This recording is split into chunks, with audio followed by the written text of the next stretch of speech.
আসসালামু আলাইকুম। ডিউটি শেষ করে চলে আসলাম সুপার মার্কেটে কিছু কেনাকাটা করার জন্য। কারণ আগামীকালকে শুক্রবার, আজকে যেহেতু বৃহস্পতিবার, কালকে ডিউটি হইতে পারে না হইতে পারে বলা যায় না, কারণ রুমে বাজার সদাই কিছুই নাই, মোটামুটি শেষের পথে। তো সাথে থাকেন কী কী কিনতেছে বসে আপনাদেরকে শেয়ার করবো। যাক, এই যে খেজুরের প্রাইস দেখতেছেন, মানে 15 রিয়াল এবং কি 30 রিয়াল আছে। তার সাথে যে লাউ দেখতেছেন, লাউ হয়েছে মানে 1 কিলো লাউ 7 রিয়াল, মানে 1 কেজি আর কি 7 রিয়াল। আর তার সাথে আম আছে 1 কিলো 7 রিয়াল। আপেল দেখতেছেন এগুলা আপনার 11 রিয়াল 1 কিলো, মানে কম দামে বেশি দামেও আছে। আমার বাজার শেষের প্রতি, যাই হোক কেনাকাটা শেষ।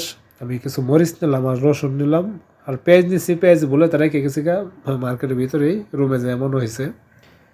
যাই হোক সমস্যা নেই, নেক্সট টাইমে নিয়ে যাবো এসে।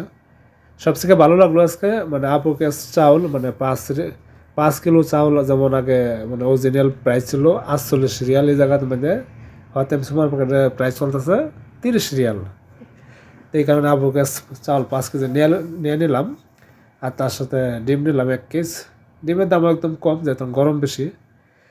যাই হোক লাস্টে আমার ডিমগুলা পড়ে গেছে গাইছে, মানে আমি কিছু নিয়েছি আমি বুঝতে পারি নাই আসলে, আতা পাতা করছি কিছু নেওয়ার পরে পড়ে গেছে গা। যাই হোক ভাঙ্গে নাই, কেসে ঠিকঠাক করে দিল, কেসের অনেক ধন্যবাদ। যাই হোক আজকে এই পর্যন্ত, ভিডিওটা বেশি লং করবো না, দেখা হচ্ছে নতুন কোনো ভিডিওতে।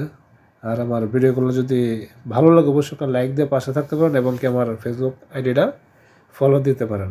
আর দেখা হচ্ছে নেক্সট ভিডিওতে। সে পর্যন্ত সবাই ভালো থাকেন, সুস্থ থাকেন। অবশ্যই সবার জন্য দোয়া রইল, সবাই ভালো থাকবেন। আজকে ভিডিওটি পর্যন্তই।